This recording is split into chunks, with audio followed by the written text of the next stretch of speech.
Hello, Keith Rucker here at VintageMachinery.org. Thought I'd put together another little odds and ends videos for you guys with some things that have come in over the past couple of weeks. First off, I'm going to start off by telling you guys, hey, I have been on the road a lot over the last 6 weeks. It has just been really, really crazy with my job, and it has literally had me on a lot of airplanes, hitting a lot of cities, and going to an awful lot of meetings.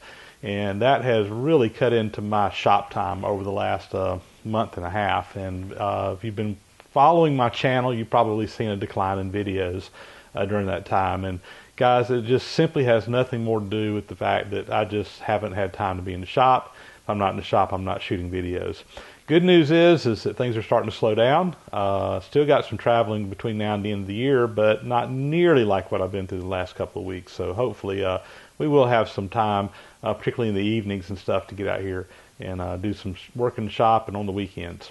Also, too, Saturday's usually my big day for working in the shop, and in October of every year and even on into November, December, the museum has a lot of special events. That's just a really good time for people to come out to the museum and do things, particularly in October. They have a lot of pumpkin patch events with a little pumpkin patch. A lot of people coming through, and because of that, a lot of times during these special events, I end up working on site out at the museum, volunteering my time. Last couple of times it's been running the sawmill, keeping it going on a volunteer basis on the weekend, and that too has cut into my shop time, which has really impacted my videos. But enough on that, guys. We'll get content out to you guys just as quick as we can, as you guys hopefully can follow along what I'm doing here in the shop. So in this episode, I have some viewer appreciation mail I want to go through. Got at least one new purchase of an item that I want to share with you guys. Do have some shop content in here, but just some little short stuff that really doesn't warrant putting in a video by itself, I don't think. So we'll probably just blend that into this video and share with you guys as well. So we will have hopefully a little bit of shop content in this episode. So without further ado, let's get to it. Today, going to do another little casting project here, and this is actually a repeat of a little pour that we did, I don't know, it's probably been a month and a half ago now. But these are for the dial parts for the safe restoration that I'm working on. And on the back plate here, I just wasn't really happy. We had some places that didn't really fill out in here, and I think the problem was I didn't have a vent in the mold to allow the air to escape out of there and really to fill it like it needs to be. So I'm just going to go ahead and re-pour both of these parts. This piece here, the actual dial part, I was pretty happy with, but I'm just going to go ahead and pour both of them, and I'll have two of them to pick from, and I can choose the best one. But we're going to do both of these, pour both of them at the same time in the same mold. I think last time I did 2 separate pours for these. This time I'm going to actually do them both at the same time. So the patterns that I'm using, these are made out of ABS plastic, and instead of doing traditional pattern making, which is what I've done for many years, making these parts out of wood, Charles Marlin did this on my behalf. I sent him some drawings and some pictures. He drew this up in some 3D software, SolidWorks software, and then using a 3D printer, he actually printed the patterns out, which is a huge time saver over having to do these things by hand and make these out of wood. But anyway, we got these. These are, like I said, made out of ABS plastic, and I have used these 3D printed patterns a couple of times now. I've been real happy with the results, and these are the exact same patterns. We didn't alter the patterns at all. Like I think I had said in the previous video that I was going to make some modifications to the patterns, but after really studying, I really think I could solve my problems with some strategically placed vents in the pour. So anyway, we're going to give it a try. Got them laid out here, so we're just going to go ahead and put the drag on the top of this, and we'll start ramming this mold up. So first thing we'll do is we're just going to put some parting dust on these, and I've just got some parting dust. I believe this is really just talc powder, and this is just kind of in a sock, and we're just kind of putting a little bit of dust on there. And that just helps separate the sand from the pattern from the sand when we start to extract these apart. So it just makes that come apart a little bit easier. All right, with that, we're going to go ahead and start putting in the molding sand. Now, the molding sand that I use is a Petrobond type sand. I don't remember this is actually Petrobond brand, but it is that type of molding sand, and it's basically just a fine sand. It has some clay in here to I think bentonite is what they use, but some clay to kind of use as a binder, and they also use some oil. The petro part of Petrobond being the petroleum that's in here, and that oil again just kind of helps serve as a binder. And you can add some more oil to this as it gets used up, to just kind of freshen it up from time to time. Mine's still in pretty good shape. You can see it's still red in color, mostly red. There's some black in here. As you use this, it turns black, but I haven't really used mine enough yet to get it all turned black, so it's still in pretty good shape. So we'll just go ahead and pile some of this in here.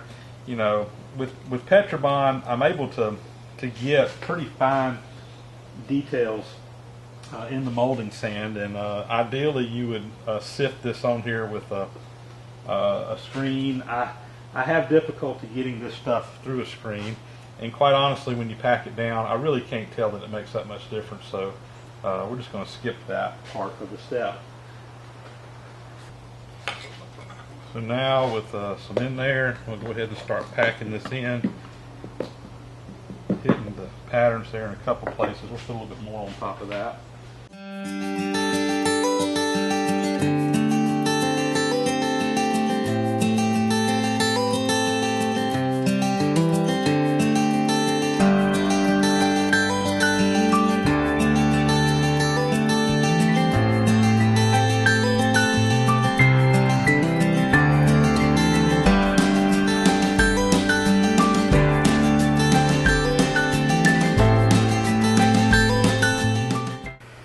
Alright, so now we're ready to go ahead and put the rest of the patterns on here. So this dial's just got this stem that'll go on there, and then we got the other half of the dial piece here. Put those in place, and we'll put the cope on top of the box, and go ahead and put some parting dust in here.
Alright, that pattern come right out.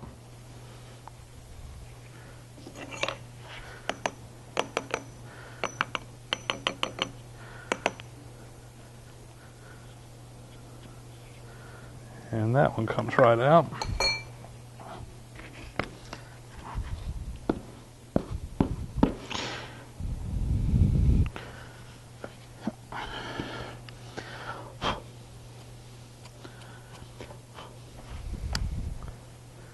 Got some gates over here to pour the metal to go to the pour hole with.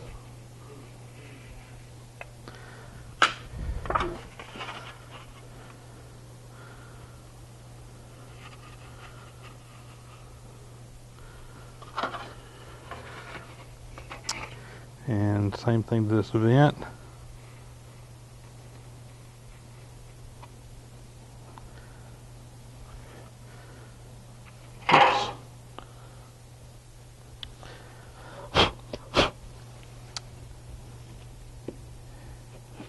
This is ready to go back together.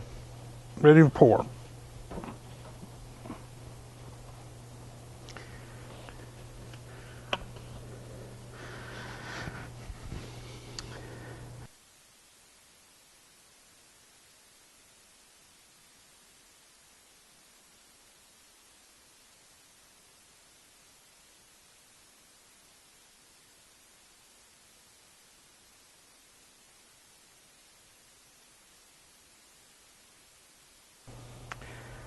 So I thought I'd show you guys the finished product here. This is out of the mold, and as you can see, we got a good looking casting here. Everything came out real nice. This time everything filled out real good. So it was, of course, in the mold like this. We poured in here. I was trying to hit the top of this with this vent. It went down to the pattern. It's down here, but that's fine. It served the same purpose. We had a vent for it to come out, and you can see I poured in here, and the brass actually came back out up this vent. I had another vent on the end down here, a smaller one, and it didn't really fill back up that, but it served its purpose. Mostly what this did was it allowed gases to escape. Even though it didn't fill up with brass, it didn't have a very big channel going in there, but it did what it was supposed to do, and that allowed it to fill up this whole cavity. So I'm much happier with the castings that I've got here than what I got the first time around. Everything really went good on this second run. So we'll go ahead and cut all these sprues and stuff off and get these separated out, and they'll be ready to go. Just another quick look at these castings. I just put them in the bead blaster and cleaned them up, and they look really good. I'm extremely happy with these. These are absolutely just near about as good as can be expected, I guess. You know, we've got a little bit of a parting line right there, but that's just where the brass went up there. We got a little bit of a void, I guess, when we pulled the pattern out right there around the edge, but that'll grind right off and be flush. And over here, you know, this one is just about flawless. You know, we got our sprue line, our vent line there that we'll have to probably just turn off on the lathe when we turn the rest of this. So looks great. I'm very pleased with those, and these are pretty much now ready to turn into the dial and back plate for the safe restoration. So here's some viewer mail that's come in over the last couple of weeks since I've shot my last odds and ends video, when I usually blend these in. So if you do send me something, guys, I usually try to put these items in my odds and ends episode. So sometimes it may be a week or two before they get out there. And I've been traveling so much the last couple of weeks. Quite honestly, I haven't been doing a good job of following up with you guys and let you know when stuff comes in, mainly just because I haven't been home. So I apologize for that too if you've been waiting to get some confirmation that I actually received what you sent me. I try to do that, but again, the last couple of weeks have been crazy. So this first box here came from Ryan. I'm going to butcher his last name here, but it's Wishalla. Wishalla. He goes by IL Gopher, Illinois Gopher.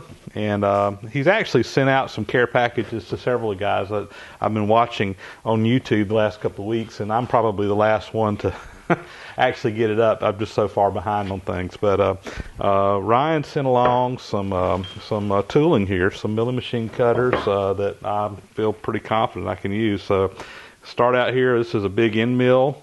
I can easily use this on my horizontal mill. So it's 1.25 inches in diameter, 6 flute end mill. So we'll have no problem using that. And it appears to be in fairly sharp condition. It doesn't look like it's seen a whole lot of use. It's probably seen a little bit, but it's in good shape. So that one right there is ready to go. Also another end mill here. This one here. It doesn't say on here. Let's see what size this is. All right, 1 inch. I was thinking that's what it was, but wanted to verify. So 1 inch in diameter and a nice and long one. So it's got about 5 inches here, or 4 inches anyway, of side cut on this. And again, it looks like it's in very good shape. I don't know that it's really ever been used. So both of these are in great shape. And here we got another thing we use on the horizontal mill. So it's a little shell mill. It goes on a little shell mill arbor, and I've got some. I don't know that I got one that this one will fit on, but I'm trying to pick those up as I can with the 50 taper to go on my horizontal mills. But this is a 3 inch by 2.25 inch. It says so. So that's 2.25 inches, or it's hard to say. It's got this wrapper stuff, but yeah, that's 2.25 inches in diameter, about 2 inches long. I'm not sure where the 3 inch comes from on that, but anyway, that's another one. I'm starting to get some of these. I picked up some of these when I was in Chicago a couple of weeks ago, and I don't know, it seems like I've had a flurry of these little shell mills come in lately, and I really haven't used these many times, but these look like very handy tools, and mainly the reason I haven't used them, I haven't had many until now, so I'm kind of anxious to try some of these little shell mills out on the horizontal mill. I think those would be handy tools. Additionally, Ryan sent along one of his calendars, and I think, again, I know I've seen these on a couple of the other channels that he has sent out, and he took some really nice pictures of machine shop stuff, close-up shots of operations going on in the machine shop, of different things that I guess that he was working on. And anyway, I really like this. So anyway, we can always use a good calendar, and it's 2015, so 2015 machinist calendar. So thank you very much, Ryan. We'll put this to use. All right, so next up, got another little care package. This one here is from James Kilroy, and many of you guys may watch James Kilroy's YouTube channel. He's got a YouTube channel with some really good content. In fact, James, I've really been enjoying watching your channel here lately. I have, of course, I've been following you for a while now, but here lately you've had some good horizontal milling projects, and everybody knows I love a horizontal mill. So I've really been kind of keeping a little bit closer track on what's going on in James's shop, and he's had some pretty interesting things going on. He just got a new GoPro camera that he was showing off the other day. I've got a couple of GoPros that I use. I also use a Canon DSLR as my main camera, but I've got a couple of GoPros that I use a lot and really like them. So James, you're going to like that GoPro. But James sent along, again, some tooling, and James is, I guess, is probably known for coming up with all kinds of deals on tooling, and he sent along here some horizontal mill cutters, and I think he sent some maybe exactly the same or very similar to Adam Booth. I saw him showing some of these off the other day as well, but these are a match set left and right horizontal mill cutters that, let's see, make sure I've got this right. So this is, okay, they're 400 thousandths wide, which is kind of an odd size, but still something, you know, that very well may come in handy at some time. And they're interesting in that it's the left and the right, so you kind of see on there you got different angles going. So these come in real handy on doing gang milling operations. And you know, a cutter like this, you know, guys, I pick up mill cutters anytime I can because, you know, the tooling is getting harder and harder to find. They're not making as much as this stuff. This is all new old stock. But, you know, in a gang milling operation, you may have two cutters that have a spacer in between them, and you may even have another cutter of a different diameter or different profile in between. So, you know, if you were cutting out something in one pass on the horizontal mill, that was kind of, you know, a stair step on each side, you could actually put a small cutter in here and do that. And because of the angle on here, just being a match set, it kind of helps direct the chips out away from the work while you're cutting, rather than piling them into the middle where they just get ground up by the smaller cutter. So these are nice. They look like they're tin coated as well. And again, new old stock, brand spanking new, still in their original wrappers. So James, I'm going to put these in with my other horizontal mill cutters that I've got, and I'm sure at some point in time they'll get used, because like I said, I'm using my horizontal mill more and more, and it is one of my favorite machines in the shop. I just always have enjoyed, and I think a lot of that goes back when I worked in the machine shop back in the 1980s. I had a couple of horizontal mills, and I spent a good bit of time running and setting up horizontal mills, and I've just always enjoyed using them, and now I guess it's just kind of sentimental to a certain extent to be able to use that horizontal mill, but they're very handy machines, and I really enjoy them. So James, thank you very much. James, keep your content going on your channel, and if you haven't already, go out there and check out James's channel. So it's been a while now since we've done anything with this Jacobs chuck. So if you remember, I got an 18N chuck, it's probably been a month or two ago now, and it's got a Morse taper, number 4 Morse taper adapter in there. Unfortunately, the back side of this is messed up, and we need to put it out. I've got a new number 4 Morse taper to number 4 Jacobs taper adapter that we're going to put in there, but we need to get the one that's in there out. So I haven't had a lot of luck in doing this so far, so I've done a little bit of research. I've gotten some advice from some people on the forum or on YouTube here who have sent me notes. What we're going to do is we're going to drill a hole through basically through the bottom of the chuck into this adapter here and go all the way down the depth here, so about 2 inches deep. We're going to drill that down. Then we're going to take a 3/8 inch push rod through here on the press and try to push that out. So we got this mounted up on the chuck, on the lathe. I've got some little brass pieces in here just to kind of protect that. It's opened all the way up, and we're just going to basically drill the bottom out and drill down in there about 2 inches deep. So let's do it.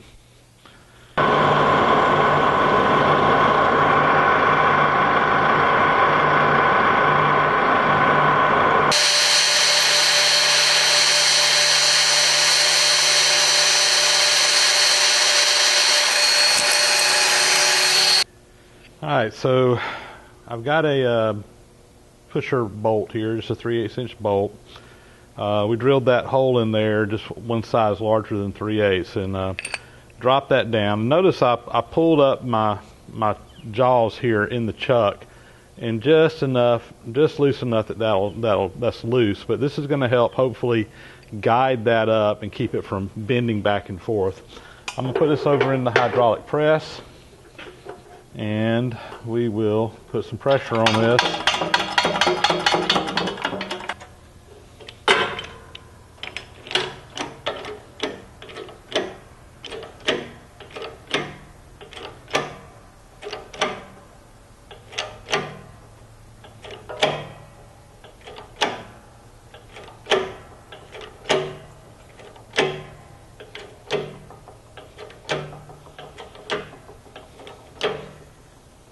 It's just deforming that bolt.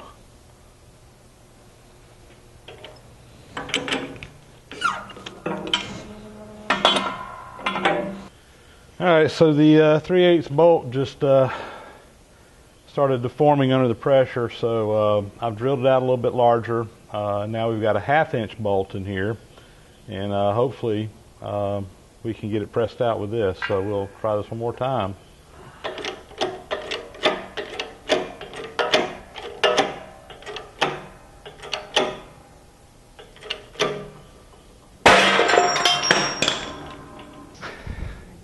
Well, I was beginning to think we weren't going to get this thing out at all, so I ended up, like I said, going back. We drilled this out 9/16, and I was able to take this 1/2 inch bolt and drop down in there, and that seemed to do the trick. The 3/8 inch bolt, it looks like a piece of spaghetti. You can actually see some wiggling down here and above the chuck jaws. It just folded over. So it took quite a bit of pressure to get that out. It's a 30-ton press that we were using. But it finally broke through and came on out. Down here where this press fit is, or where the Jacob's taper goes into this one, that's nice and clean. I thought they may have put Loctite on there, but I don't see any signs of any Loctite having been on here. So that was just a good taper fit, which goes to show you the strength of a good clean Jacob's taper fit on these chucks. So anyway, this is the old one here. This is the new one. They had messed up the back end of this one. That was a number 4, like the one I'm putting in here. But this one here is a brand new one. This one should work a lot better. I have cleaned both of these out real good. There was no scars or anything inside of this one, so it looks good. So we're just going to put that down in there. Again, I've got my chuck jaws all the way up in there. And we're just going to take a block of wood here and give it a good tap, and that should set it in there. And that should be good enough. And as this is used, and as it's being pressed on with a drill bit in it, that taper will get tighter and tighter.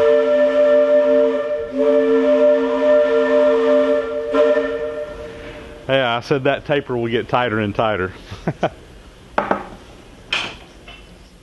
So this is now ready to go. The Jacob's 18N chuck. This one is capable of chucking anything from an 1/8 inch on the small side up to 3/4 of an inch on the large side.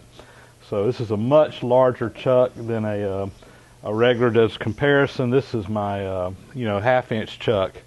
That's my which is a pretty good sized chuck normally. So this is capable of going up to a 1/2 inch. This is my standard chuck that I normally use. But this 18N will allow me to go much larger and should give me a little bit more gripping pressure even on some of those larger drill bits, even smaller than 1/2 inch, but bigger than 1/8 inch. So I'm excited to have this. This will be, I think, a big help to me. I did have to get a chuck key for this, but I was able to order one of those from McMaster Car. So we got a brand new chuck key on there. Everything fits real good.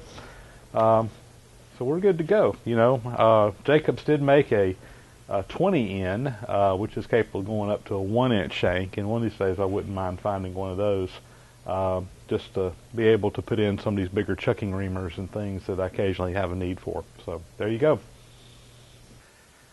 Also want to give an update on the knives that we made for the Oliver miter trimmer back some time ago. And as you guys remember, we actually had a little video clip a couple of weeks ago showing us surface grinding those to get the thickness right. And the last step was to get the actual knives ground, the knife edges ground. And I wasn't set up to do that in my shop. So I sent these out to Charlie McGow. I think it's McGow or Magoo. I think it's McGow. But he's down in Louisiana, down not too terribly far from the New Orleans area. But he's got a little grinding shop that he does a lot of knife grinding for like woodworking equipment primarily, but any kind of straight knife grinding he does. And he's done some work for me in the past.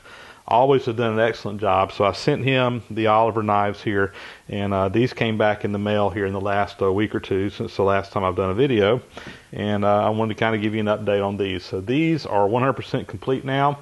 They're ready to go back to Carl up in Rockford, Illinois, and go on his machine. So Carl, I know you've been waiting for these.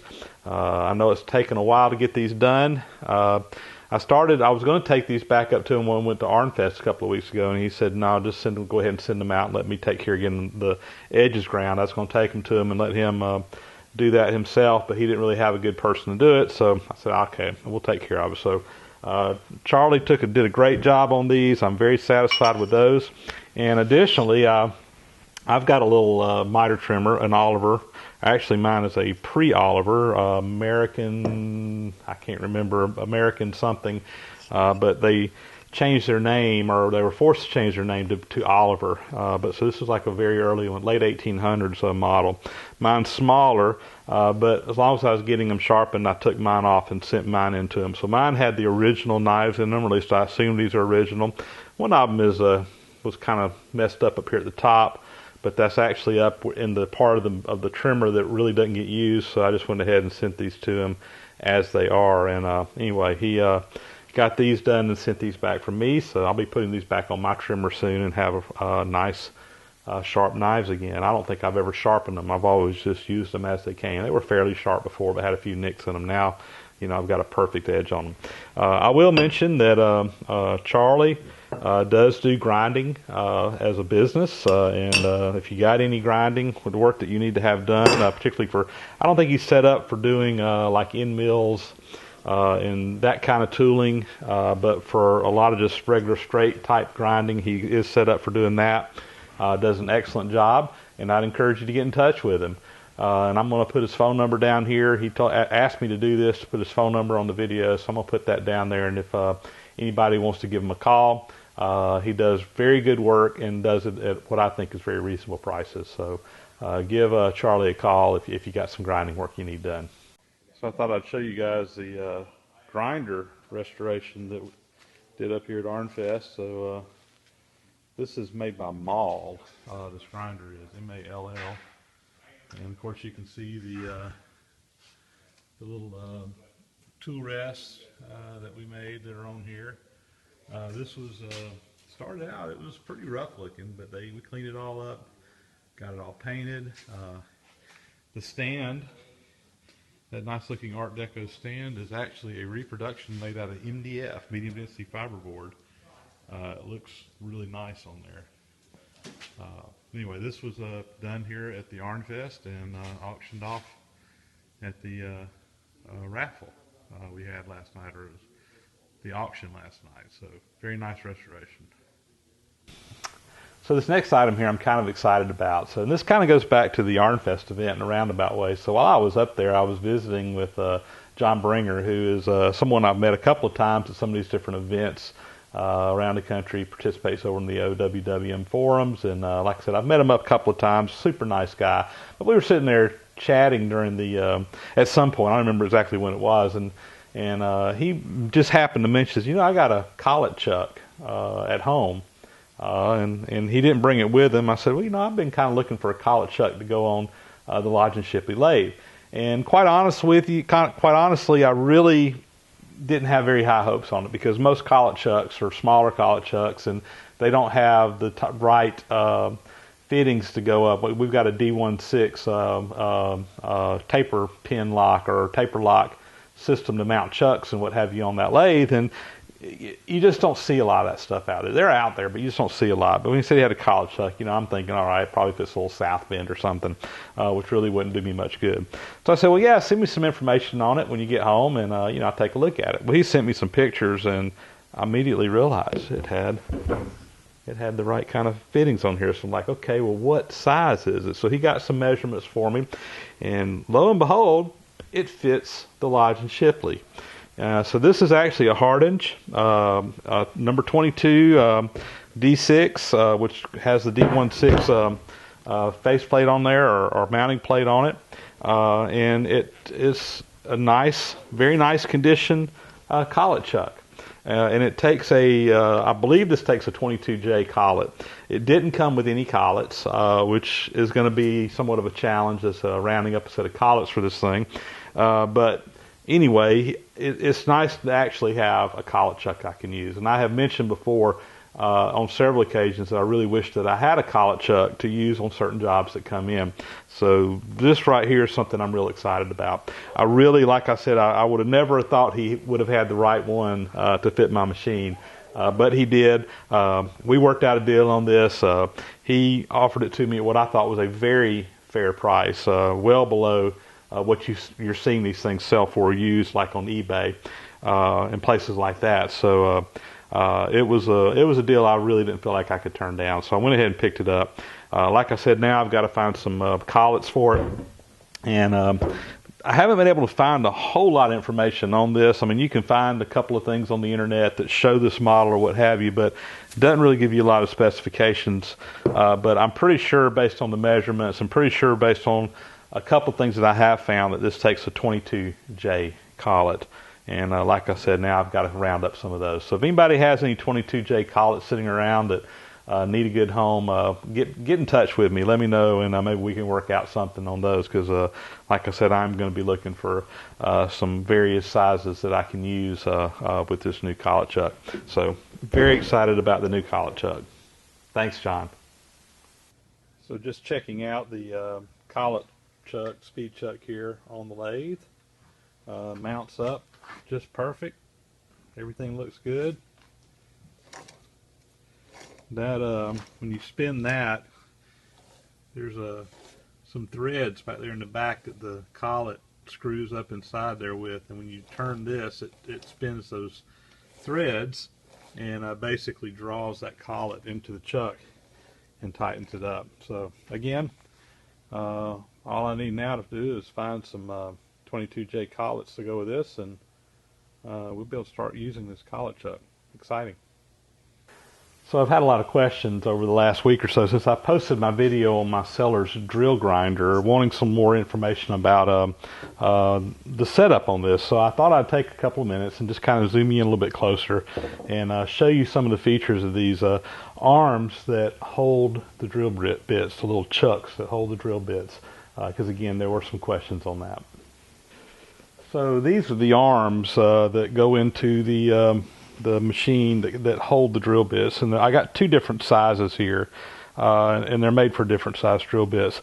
The larger one is made for larger bits, and it will actually spread apart a little bit wider, while this smaller one is made for smaller bits. Now all of them take these little what they call a chuck, which is this piece here, and it's basically just has a notch. There's two of them in there, and it has a notch that the drill bit kind of comes up into and catches on that lip.